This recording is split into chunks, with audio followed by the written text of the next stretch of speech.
Goswami from IIT Kanpur, which I had the pleasure of visiting when he had a very successful quantum computing back action conference there. He's the associate professor of chemistry, got his bachelor's in Jadavpur University in 1986, master's at IIT Kanpur, and PhD from Princeton in 1994. Before coming to Kanpur, he was at the faculty of TIFR in Mumbai. He did postdoctoral work in Harvard and Brookhaven. He is the Wellcome Trust Senior Researcher. Thank you, Charlie. It's always so nice to be introduced by someone like Charles. And I'm very happy to be back to Dalbagh.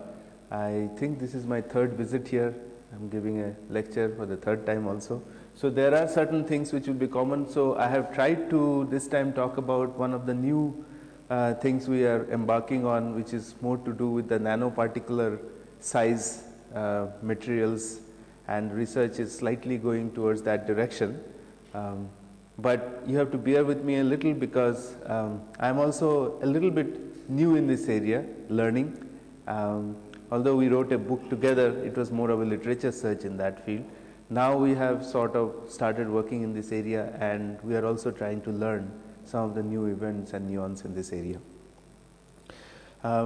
With that, I would first say that, as Professor Bennett mentioned, it is not no work is possible without the students. So at the very beginning, I should thank my students who are involved, and fortunately IIT Kanpur provides one of the most important differences from TIFR. That was one of the main reasons for my move, was the body and the number of students that you can have. My colleagues, one currently sitting in the crowd, would immediately come to know how important that is, because in TIFR I only had 1 or 2 graduate students, whereas here I don't have any dearth of graduate students, as well as there are some wonderful undergraduates and master's students who really make the lab going in the proper direction. But on the same token, that professor knob is something which we discovered when I was at Princeton working as a PhD student. And I have told my students, the day that I touch that and get myself photographed, that's the last day of in the lab, and I will actually retire the next day. Because till date, if there is any problem which goes with the laser, it's me who takes off all the coats or whatever and then gets the laser back to action. So I do contribute still. So, without much of an issue, what I would like to do is that, okay, so the first thing which we are trying to look at is, I will enter the quantum aspect a little bit. First thing is, we are looking at confined systems. That is what makes quantum. When you scale down the dimension, go to confined systems, we are looking at quantum. And so one of the most important issues of quantum aspects is measurement, which all experimentalists are supposed to worry about at the most. And observing and measuring the quantum system unfortunately alters its state. And that perspective, to start with, is perhaps one of the most difficulties of quantum computing information and whatever we want to do with it. So anyway, we have to take that into consideration when we consider qubit. And so a qubit is nothing, as we all know, is a decomposition of the possible states. And the 2 possible states that we have are the pure states 0 and 1, as we call them typically. And however, whenever we measure them, we end up measuring either one of the 2 particular states where the system is supposed to be. And until and unless we measure them, we know that they can be in any of the possible states. And that is perhaps the main reason why we say quantum way of doing things is much more richer as compared to any classical scheme. Because we have the possibility of all other systems that we are looking in. And in some way, one of the things which Bennett mentioned is wonderful, because I keep on saying that in my class, is that it's a difference between real number and complex number. the two different systems that we look at simultaneously in electrical engineering, when we do work, we also say that, we look at the electromagnetic field, we are looking at both the real and imaginary parts at the same time. We are doing keeping the tab of everything together, and then finally looking at real numbers, because at the end of the day, measurements are all real. So Schrödinger and his philosophy of looking at dead and alive things is the main event of these quantum aspects. And in terms of chemistry or chemical reactions, the first thing, the most important thing which we have come to know in the last century is the fact that the chemical reactions are the most important events, and the man behind this whole story got the Nobel Prize. Although he was not the only one, there were lots of others who had contributed, but he's the one who is credited to actually visualizing an event in chemical systems, which is the making and breaking of bonds in real time. So this is the basic issue that we have in chemistry, and as long as we know how to do this in real time, we are actually looking at quantum mechanical event in real time.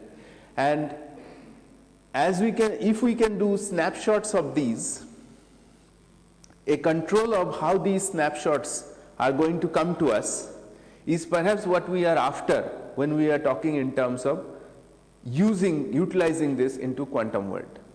That is one of our aspects, and that's why chemistry somehow becomes important in this area.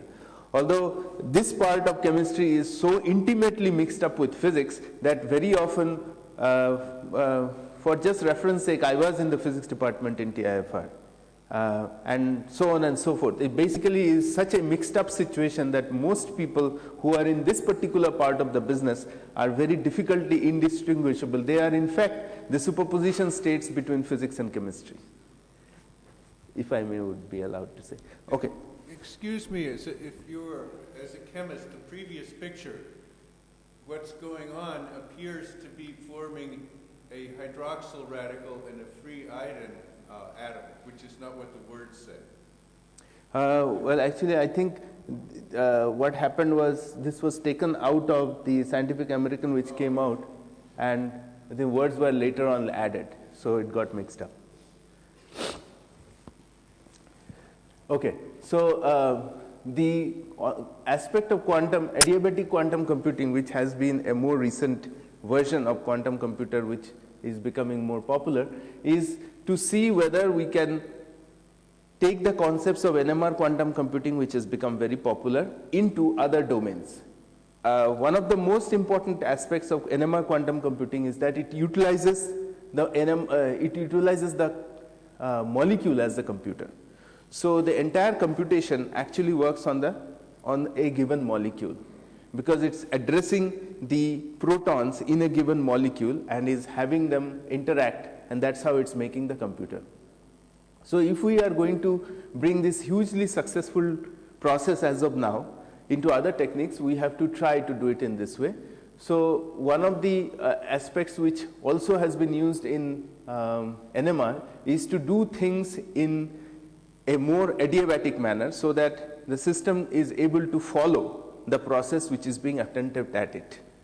And that's how the logical implementation of quantum gates use ground state spectral graphs and Hamiltonian language, and that is the way that we can use it in the other areas.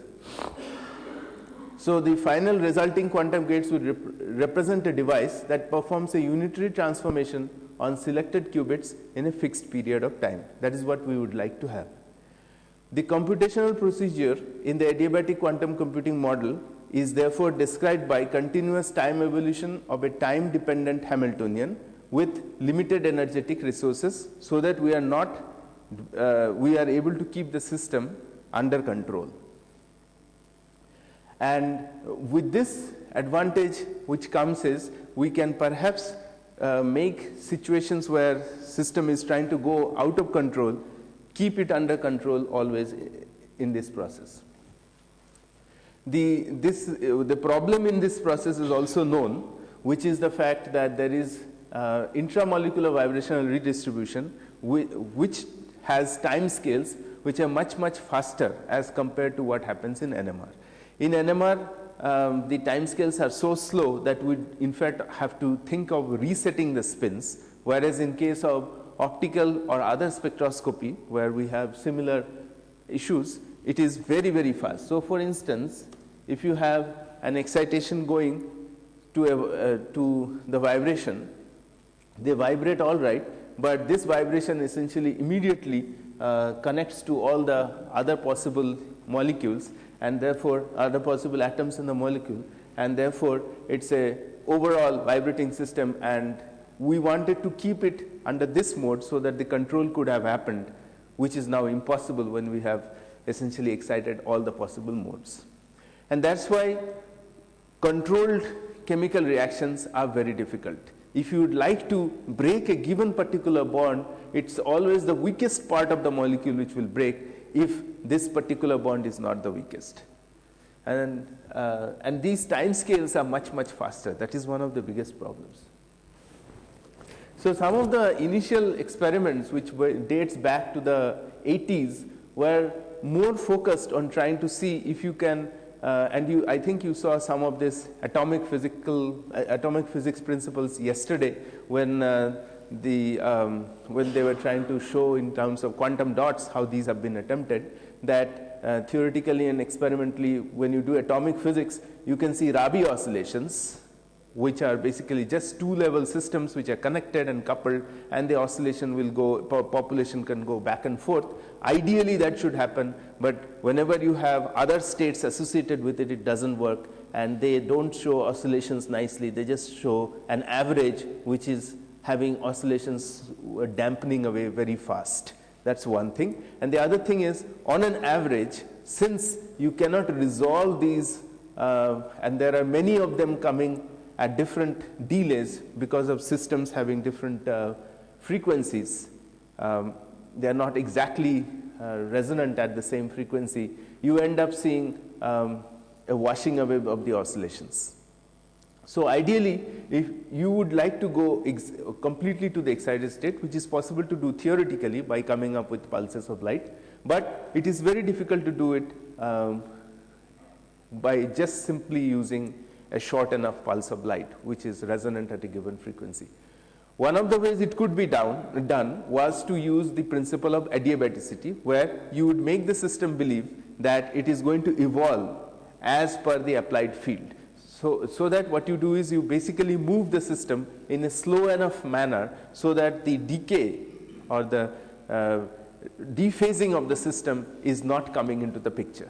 And that is one of the ideas which is used in terms of adiabatic population transfer, and thereon you can show that you can in fact see a 1:2, because this will roughly average out to be 50%, and if you can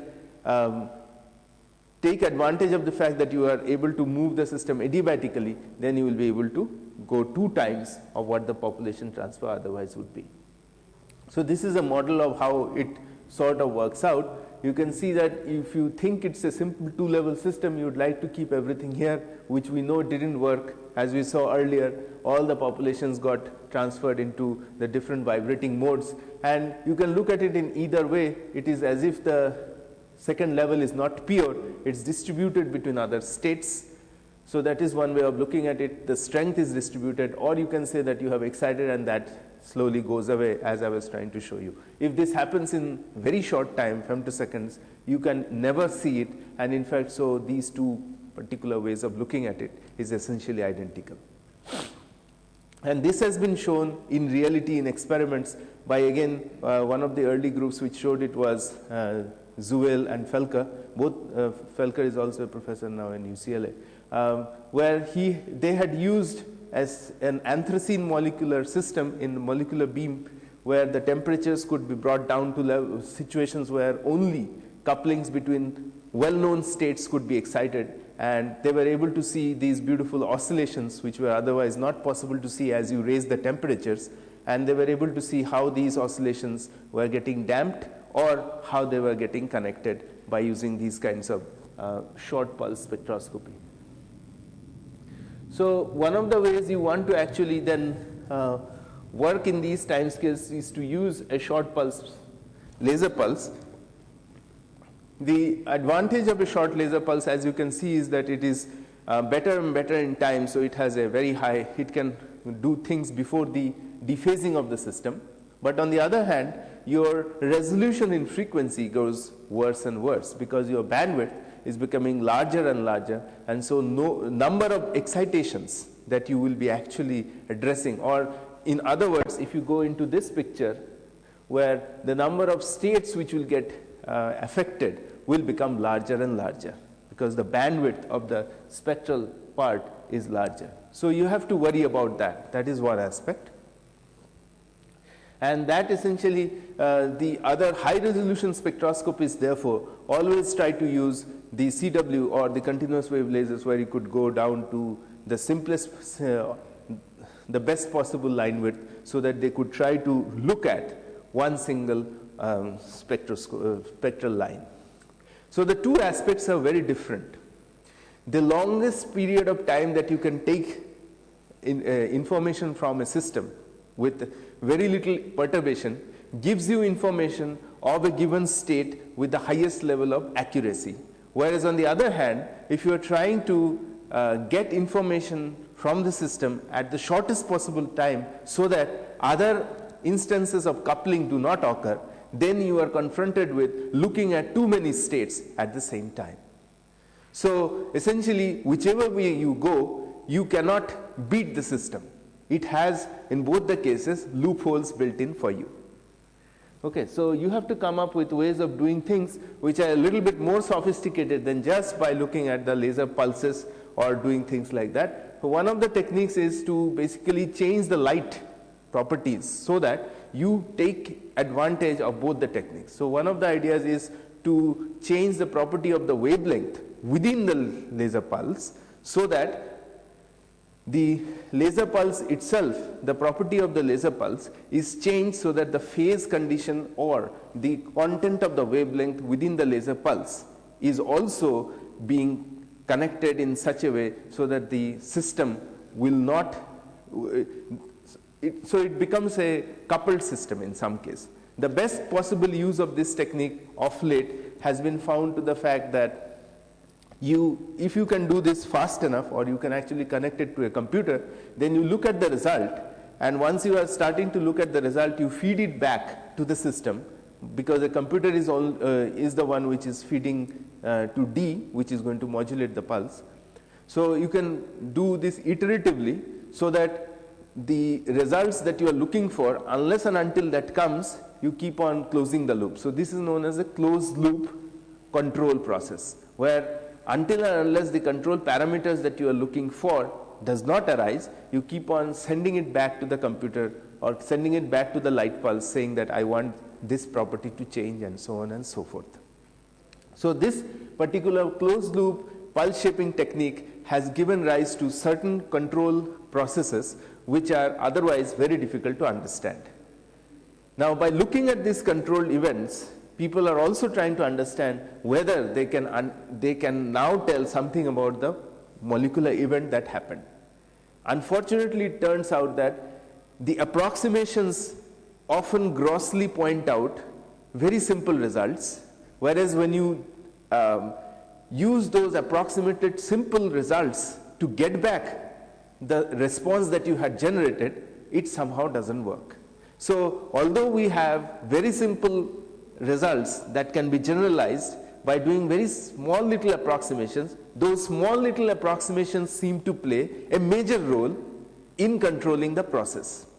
So this is, the control community now is bifurcated into many piecewise groups. One community thinks that it is actively modulating the system, so it's a driven oscillator problem. You basically drive the system thinking in terms of a spring which you are basically driving to a point that it has no say anymore, and you are able to get the answer out of it. So that is one of the principles where it is known as adiabatic picture also, because you are basically driving it to a point that it just keeps on going with the field. That is one approach. The other approach is, they are saying when we do it in this fashion, when we are able to control it by just doing small little iterative changes, and finally we get to an answer that we liked, that means the system is able or amenable to control based on the fact that the small little iterations were good enough to bring it to the solution that we wanted. Unfortunately, in this category, when you try to get back to the solution by making small little assumptions such that you will only need, let's say, a linearly changing phase that is good enough to get to a certain solution, although a very small amount of quadratic phase was there. Under the approximations, the quadratic phase factor is, let's say, 1:100. So you can always say, I can ignore that. Unfortunately, that 1/100th of the quadratic phase was enough to get to the final solution. If you ignore that, you don't get the final solution. So another part of the community is saying that it is that 1/100th of the event which is most important. So there is a lot of issues which are associated with this field, but in general the technology has now evolved to a point that it is possible to close the loop and you are able to look at events which you can do with it. So that is one part of the story. What I wanted to show you here was if you still preserve or look at the principle of the way we are looking at it, since we have defined in terms of quantum computing language that we have now accepted, is that we have a two-level system which we define as a qubit, and we are saying that whatever problems we are facing is because of the fact that the two-level system approximation is getting corrupted as a result of many other events which is happening. So at the end of the day, we would just want to know what is the two-level character of a system and how can we come to terms with this two-level character, and how can we sort of reduce the other effects on it so that we can do the computation the way we want it to. Let us not get perturbed too much by the other events. So that is one approach to this whole problem. So in this particular approach, what we can say is that the simplified system essentially is just a two-level system which is now amenable to control. Now you can write down the Hamiltonian for a two-level system very easily, and if you have those kinds of complex pulses, you can apply all kinds of field properties that you would like to. You can even think in terms of that you are not going to use only one photon field because that might be restrictive. You can have many photons coming and interacting. You are just trying to build in more and more control parameters. Typically, linear systems are most difficult to control or least robust in terms of control. You will get perhaps one solution, but any difference in the process, and since these processes, as we know, that even a very small perturbation takes it away from what you are looking for, that's why nonlinear way of looking at the problem is always supposed to be much better. So people are always interested in nonlinear events or trying to take a system into a nonlinear domain. So nonlinear way of looking at the problem is what we always do, and the frequency and its relation within the pulse, which is the phase, is the most easy to control, and that is the one which is often used. So here are certain graphs which is trying to establish that how the two-level system is interacting with an applied field, and so you can start seeing, you will be seeing Rabi oscillations for a simple two-level system, and how the off-diagonal elements, which is basically the coherence property of the system, how it evolves under different amounts of applied field that you can look at. You can understand adiabaticity more in this picture. It's a simple concept of applying the field and getting it to go in a given direction. I don't need to discuss more on this here. The main issue to understand is how much of a field intensity that you would be needing, that is one aspect, to get to adiabatic situation, and that you can say very easily and very quickly by looking at the off-diagonal elements. That is one way. The other interesting thing or feature to look at is that when you are looking at it in a situation where there is adiabatic principles being in operation versus when you are not applying any adiabatic principle, which is the pi pulses, the area of the pulse only, the two operations are different. And that is well understood because when you are using the adiabatic principle or the situation of driven oscillator, then you are actually addressing the system through the coherence terms. Whereas when you are using the area under the field approximation, then you are using the dipole field. That means it is only the connectivity of the states which matter. So in the two cases, one is sort of like connecting it. I will come in a little bit more detail here. In fact, I'll just skip all this and go straight to this. These are too many issues here. I will just go, wait, yeah. So what we are interested in, so this is something which you can do theoretically without even bothering of looking at the experiments. And to understand what you can come to is to get to the understanding that when you are looking at, so generally all the absorptions are composed of both the real part and the imaginary part. The real part is the dispersive part, the imaginary part is the absorption part. When you are connected by a dipole coupling, then you are actually accessing the imaginary part of the problem. When you are using adiabatic principle, then you are actually using the real part of the system, which is the dispersive path. And that's why when you cheat the system to sort of go through the driven oscillator part, you don't even access the imaginary part of the system at all. And so howsoever highly it might have been coupled, which would have caused the absorption, all that, it does not matter anymore. Okay, and that is one of the advantages of using adiabatic processes versus the Rabi flopping process, because in the Rabi flopping process, you can never achieve a 100% scenario that you will not see any flopping. You will always see a flopping if you are using the area principle, where everything is connected through the imaginary part. So these are certain of the things which we found out. And the other important aspect of this exercise that we saw is that we could quantify how a two-level character of a system came out in 2007. How the two-level character of a system is getting corrupted by having more and more of states which can be coupled to it. Okay. Okay. Now, what do these measurements and implications of coherence have importance to us?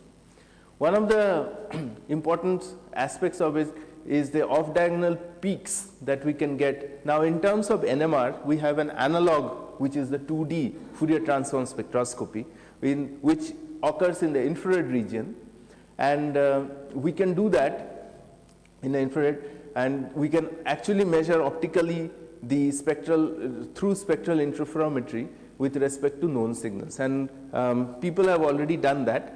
In the simplest case of rubidium, for example, which is a perfect two-level system, rubidium atom, you can see how the excitations are coupled. So you are looking at the coherence between the two states. Rubidium, like you have seen the sodium lamps. See, the yellow color there that you see is because of the D1, D2 lines. There are two lines, atomic lines, and because of that you see the lamp, the color. And similarly in rubidium, it's at an infrared, near infrared region, and it so turns out that near infrared region is accessible commercially through a titanium sapphire laser. That's why it has become a so popular scheme to be used. And all the cold atom trapping, all those experiments are based on rubidium systems. So rubidium turns out to be a quite interesting system. Rubidium also is one of the systems which is quite interesting because it enhances the spin, it allows the spin connectivity to xenon and other molecules, and so it has been shown that if you have a way to enhance the coupling between them, you can see, you can have rare gases mixed up with the regular gas, which you can then breathe in and get a better lung imaging and other kinds of things. So people have done all kinds of applications of this scheme. But generally speaking, the most important aspect of rubidium is that the wavelength region of access is resonant with titanium sapphire laser. So the two-level problem of that has been looked at. And the implication of the measurement for two-photon absorptions, let us see some of the experimental results here.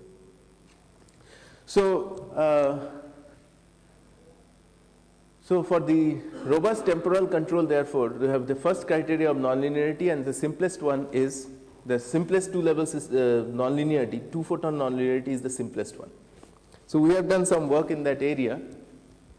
One of the ideas was to look at molecular design of systems. So we have some organic friends. Well, we don't know how to make molecules. That's unfortunate, but that's how it is. But they have given us all kinds of molecules which we looked at, and we saw that in fact it is indeed possible to look at enhance the two photon character of molecules, so they become very useful dyes, and they can be used for and they can also be used as switches. For example, in one of the particular cases we found that metal substitution on a ligand, these ligands are drugs that you typically use. Porphyrins are ones which are also found in our body. But if you have a metal substitution on that, it becomes highly nonlinear optic. I mean, it has a very high two photon cross sections, whereas the other one doesn't have any two photon cross sections. So you can actually look at metal chelation, for instance. You know, nowadays there is a big drive to see whether heavy metals are actually absent in the drinking water or not. It's very important to remove heavy metal. So one of the ways that is actually done is that these molecules are added so that the heavy metals get absorbed and then they are removed. So one of the ways to see that your removal has been done properly, the metal chelation has been done properly, is to see the nonlinear activity, for instance, of these kinds of molecules. So there is a lot of drive to understand how these kinds of work. We also try to look at what happens when the frequency content within the pulse is changed, and we tried the simplest case where the frequency was changing linearly. It turned out that it's actually not a very simple solution. It's not that you will be showing that across a certain point the two photon cross section is increasing or not increasing. It went through a lot of changes, and also it depends, very highly depends on the system of choice. We later on found out the reason why it is, but initially we were very surprised and were struggling to understand. It turns out that with all these phenomena that we see, there is the most important thing we have to worry about, as yesterday's slides were also showing, that when we are looking at short time scales, we often are not worried what happens at very long time scales. And so in some of the pump probe data that you saw yesterday, there were some before zero, there were oscillations and things like that which was happening. That is because, as she was explaining later, that the event, that there was a long time event which was not getting over by the time you were looking at it, and that's typically known as a pile-up error. A pulse pile-up, in the sense that one pulse effect is not gone when the second pulse is coming. Although on the short time scale, almost the entire event is over. Turns out that thermal processes are very nasty in this way. And thermal processes last seconds. Often they can run until seconds. And these thermal processes, unfortunately, are so small to start with that you will not be able to detect the effect of a single pulse thermal effect until and unless all these thermal effects, let's say after 1,000 shots, have piled up and have completely corrupted the measurements that you are looking at. And most of the problem is that when you are making measurements, in order to make something which is of any use or having some level of signal to noise, you do make measurements which are on the order of 100 to 1,000. And that's why you often get into these kinds of problems. So these are all practicalities of experiments that happen. Here is a little bit of a twist into the biological side. What we also found that when we use these two photon processes, it's a very useful way of looking at malignancy versus normal specimen. And these was done, this is a complete piece of work. This has been compressed to one slide here. Please excuse me for that. What we had done was we looked at a simple microscope results, slides of patients having cancer, and then compared to normal patients, and they had only a little bit of suspicion in through the microscopy, simple microscopy technique. They could not really pin it down. However, when we did our two photon process studies, we could really pin it down with an efficacy of more than 98%. So that is much higher. Their efficiency was about 60%, by using a normal microscope, whereas when we actually go to a 2-photon process, we can go up to 98% accuracy. So these do have other implications, and that's why Wellcome Trust also supports us. But generally speaking, the overall picture until now, what I have tried to show you, I have not yet actually entered what I wanted to do. So I'll now conclude what I was trying to tell you all about, is mostly that we have looked at molecular systems and processes and their non-linearities, and have also tried to see how we can control, how much of a control we can do, and tried to see if there are any two-level system, how much of a two-level property that we can look at. And based on that, we have actually tried to do molecular understanding in terms of time scales, looked at different time scales of processes. We are interested in interfaces, because interface turns out to be a very important study. All of those who do quantum dots and nanomaterials, they know that interfaces are extremely important. So we do pump probe studies of interfaces, and we have done multiphoton imaging as well as optical tweezer. That's the one which I'll talk about now a little bit more. And the other interesting thing that we have just finished and we have managed to show is that you can also do single photon imaging by using a pulse light much more effectively than you can do by continuous wave light, because it turns out that short pulses, in fact, also mean, the shorter the pulses is that they also exist only over a certain period of distance in space. And that's how you can get actual resolution in terms of going up and down, and you can utilize that for a microscopy application. We have also done some of the infrared spectroscopy of 2D imaging and things. Okay, now, most important thing therefore is first to look at how to design. Now, we had already looked at a molecular design, and I admitted, hands up, we don't know how to do that. What we know is something more. First, let's try to understand one of the design processes, which is, let's look at the simplest of all the possible designs is trying to do a bottom to top up kind of a thing. There are two ways of doing it. One is to go from top down approach, which is sculpture, for instance. Okay, so if you take, you know how these big sculptures are done. You have a piece and you curve away and you get the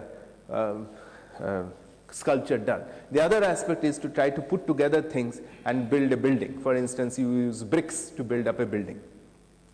In order to do that, you have to first understand what kind of a potentials to be utilized.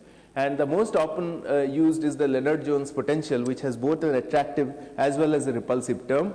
And that's the reason why you have a net interaction which is stable at a certain point of time, certain distance. And we thought that we will look at one of the possible cases of looking at nanoassembly, which is self-assembly often, which has been used. And the question which often comes around is, why do you get cavities? And in crystals, it's also known that there are defects, and it's generally known as a natural phenomenon. First thing is to see why it will be like that. Even if you take the ultimate situation of a square, which you know if you can put together in a way, there is no possible way of seeing any gaps. If you allow it to evolve in the way that a potential of that is supposed to go ahead, you will still see cavities and defects in it. How does that happen? In general, however, molecules are often taken up as circles. So what we did is that we took a large number of them, and they were randomly spaced. They were spaced randomly with respect to position and angle, and the square curves of each were with the number of, it's a large number were taken. The central square in the canvas was taken as the seed point. And so we started to evolve, and we started this evolution to work. This is a numerical simulation. At an intermediate point of simulation, when the seed is grown and essentially speeds up the process. This actually starts speeding up, because as the size grows, its attraction goes up. So one of the things to notice, however, here is that as it is coming, there are situations when they will touch, and then it has to orient itself. It can go around. And in all the possible cases, we are trying to make sure that there is a minimum possible gap which is available. And the idea is that if you let it go for a very long time, so this is a simulation result which is after a month or so, with lots and lots of squares which are put together. you will find that it actually does go to the circular point that you would like to have. This is the simplest model of two-dimensional. So it's just a square, and if you go it into three-dimensional, it will be a cube and a sphere. And here you would get to the point. So we came to know that our simulation was in the right direction, because you would get to this minimum surface area. This is the minimum surface area was our constraint. And so we knew that what was expected is true, that even if you apply all the constraints and everything, no matter what happens, you do end up getting defects. That's one of the very interesting results out of this. And secondly, the other result which was very encouraging is that if we design so that in fact it's only two sides are active and the other two sides are not active, you can actually go ahead and do a coded design. In other words, you can then get lines and things like that, rods and things like that, because you are actually allowing the code to work through.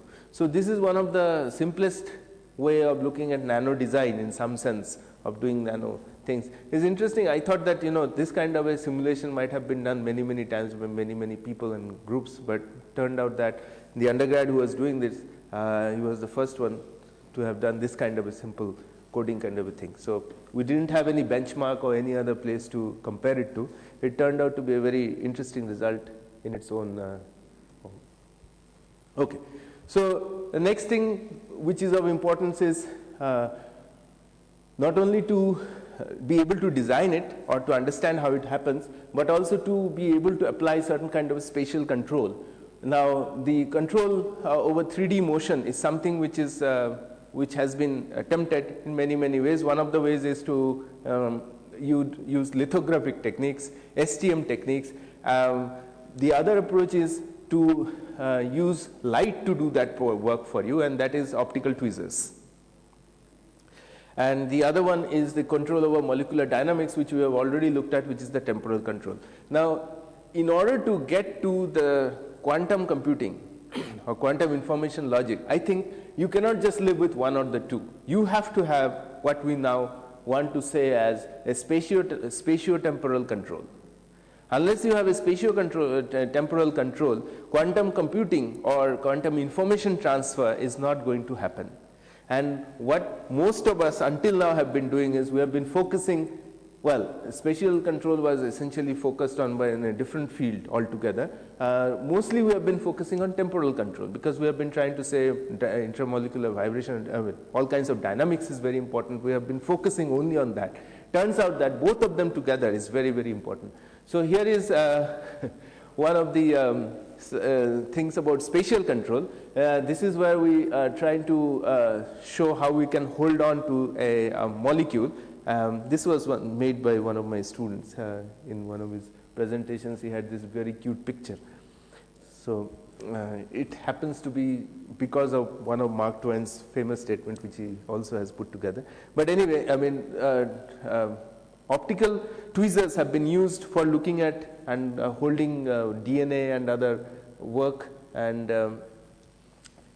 this is the statement which prompted that cartoon. I know a man who grabbed a cat by the tail and learned 40% more about cats than man who didn't. And so he put up that picture showing that, you know, if you hold a molecule, you know much more than whether if you don't hold them. Trap and twist single molecules. That is one of the dreams, essentially, if you can actually trap a single molecule. It has not yet been that way done. I mean, if you consider neurons, even neurons have not been really held by optical field yet. So mechanical tweezers first dates back to Louis Pasteur in 1849, who separated the DL and L forms of the sodium ammonium tartrate. And 1609, sun exerts radiation pressure. So basically that was one of the first ideas that came into the mind, that you can use a photon flux principle to use this. 1873 and 1917, again, they had the same idea that light does exert pressure, and it was finally Arthur Raskin and Stephen Chu in 1986 who showed that optical trapping, followed by who were able to show it in this Bell Labs. So, there have been lots of instances now about trapping. Now the most important, I mean the most sophisticated one of them is the trapping and cooling of atoms, which is going back all the way to 1997. This has already been credited with Nobel Prize, and the Bose-Einstein condensate as a result of that. Those are the high ends of this. Force measurements on single molecules have been happening over live cells, and this has been came out in Science in 2005 when they were able to look at almost a single molecular level live cell imaging. That's the neuron cell which they had looked at. And there have been labs around the world who do this kind of work. Okay. Now, how does the optical trap work? So, simplest one is to use the principle of the levitation trap, where you can just use radiation to sort of balance your gravitational force, and this is a typical case of an atomic trap where you can use these kinds of things. In case of the tweezer case, you have a little bit more to worry about, because you have to also take care of the Brownian motion which occurs in solutions. So in that case, what you have, you basically take advantage of the Gaussian beam profile which goes through the particle, and there is this bending of the base, and you can sit down and look at the forces which work on them, and you'll find that you'll find that the restoration force, by using a simple principle of the spring, you can show that the restoration force is the one, actually I'll show you. So the gradient of the scattering and the restoration force can be used by using a simple spring mass system harmonic oscillator model to come to this principle of understanding how the gradient trap works. Okay, and the trap is generally defined in terms of the stiffness of the trap that you have because of this. So we have also built a trap, but the difference between the trap that is typically used is that we have actually put together a pulsed laser trap. Now there is an interesting issue to worry about pulsed laser trap. Pulsed laser traps are ones where you have to be very careful about the time between the pulses. If the pulses are off for a very long period, then the trap doesn't work, because you need to have the immediate pulse coming so that the effect of the earlier pulse is not gone. So this is actually a different way of the problem. Here again, we would like to have the effect of the last pulse be existent when we have the second pulse coming. So in one case, when we look at dynamics, it is to our advantage that we can go to a gap between the pulses so that the effect of the first pulse is completely non-existent when we go to the next pulse. Whereas in this case, we want the effect of the first pulse to be there so that the pulse, the system does not get a chance to go away from the trap in the first place. So obviously these traps don't work when you don't use oscillators. Amplified lasers cannot do a trapping like this. This particular kind of trapping does not work with amplified lasers, which are at a much lower repetition rate. So the advantage of a pulse trap obviously is that you can do a 2-photon process while you are actually looking at a trap. So that has a better advantage of looking at it. So that is, these are the few tiny things. One is that it actually has, because the peak power of a pulse can be much higher, you can beat the thermal process once again when you are having a continuous light coming. And in fact, we have gone down to 100 nanometer size already, showing that we can do much better by using a pulse laser versus when you use, because in terms of 100 nanometer is actually a very difficult size to hold by using traditional traps with continuous lasers, because the thermal load on the system is so high that it often goes off of the system and it's not very easy to hold it. Whereas in this case, you can actually do intrinsic, and you can show that very easily by using fluorescence of the system. So we would like to go into further directions in this. I hate these kinds of, when they're very good, but sometimes they put in a lot of animations.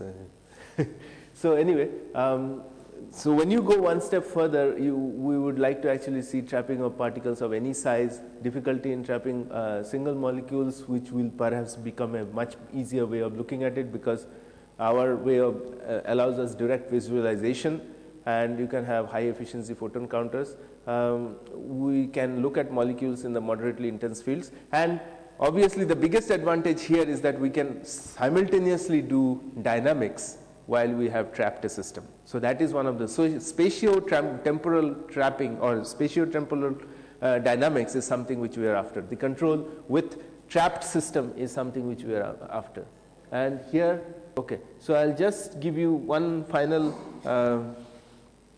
experimental result on how you look at molecular fragmentation in a beam chamber. So here again we have, this is in gas phase. Okay, at the end also. In gas phase, this is a fragmentation mechanism of a N-propyl benzene molecule. Just using a blast of a laser light, you can just break them apart. But what you can do is, you can break them apart in different ways based on the laser power and capability. Most often what happens is all of them are formed, because if you are using your laser as a large hedge hammer, it will just break up in different ways. Now, when you use it in a molecular beam chamber and you sort of change the property of the light, so here again we actually use just a simple frequency modulated laser pulse. These are details of how you do the, so you can enhance the ratio of these fragments by using the chirp of the light, frequency content of the light. And so here are certain raw data which is showing that. It's difficult to see here. So what we can show that is that the certain fragments which are